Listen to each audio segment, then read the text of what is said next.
Sur Europe 1. Bon pour la santé, nourrissant, rassasiant, économique et délicieux. Le pois chiche coche toutes les cases, comme on dit aujourd'hui. On en parle ce matin et figurez-vous qu'il existe même un livre consacré au sujet, le traité du pois chiche aux éditions Actes Sud. Tiens, première question déjà, Charlotte et Olivier. Vous en croquez pour le pois chiche ? Ah oui, j'en croque un peu pour le pois chiche, en falafel, très classique, Bah de oui. façon très classique. Et il y a un retour des frites de panis aussi à la farine de pois chiche, qui sont des fritures comme ça, qui sont très bonnes aussi. J'aime beaucoup Riche en ça. protéines végétales, le pois chiche. Olivier, J'en tiens. croque moins que Lucie Lescourou, notre rédactrice en chef, qui en a toujours un stock énorme, paraît-il, dans Dans sa tous cuisine. ses états, elle les a secs, en conserve, il y en a partout. Celle qui a En beaucoup poussé farine. pour ce sujet. Alors, je vous avoue que moi, à part le houmous, je suis pas un dingue de pois chiche, mais en préparant l'émission, il y a 2-3 idées de recettes dont on va parler dans un instant qui m'ont donné très envie, Oui, figurez-vous. et puis on aura Julia Sedevjian qui ouvre un restaurant bientôt consacré uniquement au pois chiche, Je vais peut-être m'y qui mettre, sera avec tiens. nous avec des recettes que vous pourrez refaire ce week-end, ultra simple, vous entendrez. Et vous en mangez le pois chiche? Ouais, j'adore, moi, en houmous, en falafel aussi, en farine, dans la soca, enfin c'est vrai En que couscous, tout simplement. Oui, Ah oui. j'adore le pois chiche, moi. Originaire du bassin méditerranéen, justement, le pois chiche part, on va dire, à la conquête de nos assiettes depuis quelques années, Charlotte, et les chefs français ont bien compris son intérêt. Hein. Oui, c'est revenu avec cette cuisine levantine israélienne. Donc, par exemple, on a des chefs comme Nadia Samut qui l'utilisent beaucoup. Il y a Assaf Granit, le chef israélien de Chabour et Balagan. On peut citer Miznon aussi, ou Yafo. C'est une adresse qui fait que du houmous, c'est simple. Et puis même le chef Christophe Baquet, qui est 3 étoiles dans le Au Var. Castellet, oui. Voilà, lui, il aime bien en manger chez lui, en salade. Et tout ben on le simplement. salue parce qu'il nous écoute régulièrement, Christophe Baquier, avec sa belle cuisine 3 étoiles dans le Var. Olivier, c'est vrai que le pois chiche est présent dans des spécialités régionales aussi. Hein. Dans le sud de la France, essentiellement, on vous l'a dit, c'est un produit issu du bassin méditerranéen. Donc, on le retrouve évidemment à Nice, avec la fameuse soca, on en a parlé.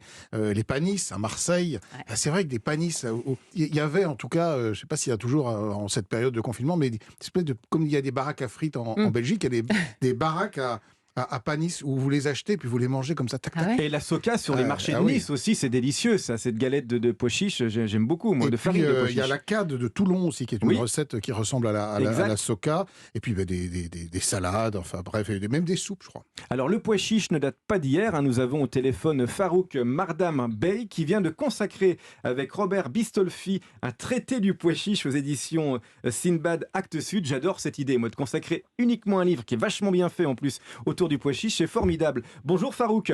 Bonjour. Qu'est-ce qu'il a de formidable alors ce pois chiche ? Pourquoi vous l'aimez tant et pourquoi vous lui consacrez un livre ? Eh bien, c'était au début par solidarité avec cette légumineuse très modeste, souvent décriée dans les proverbes, et qui se prête, comme vous venez de le dire, à des dizaines et des dizaines de recettes, aussi bien sous forme de grains entiers que sous forme de farine.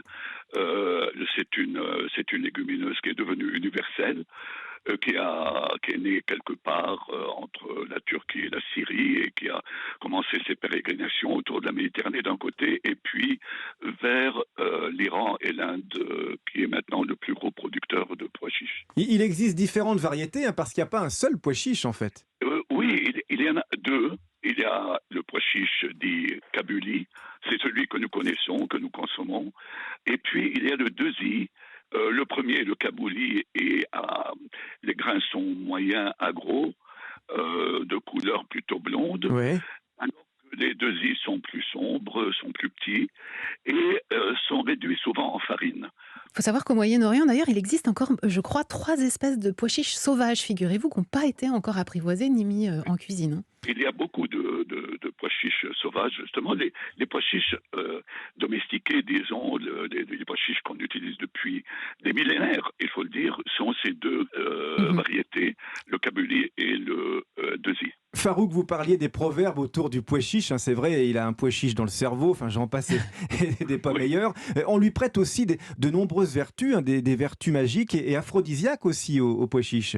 Tout à fait. Il y a déjà des médecins de l'Antiquité lui ont prêté des vertus extraordinaires, comme quoi il est vermifuge, diurétique, antirhumatismal, etc. Et aphrodisiaque parce que vous savez, selon la théorie des humeurs, le pois chiche est à la fois chaud et humide et cela conviendrait au rapport sexuel. Ah bah voilà.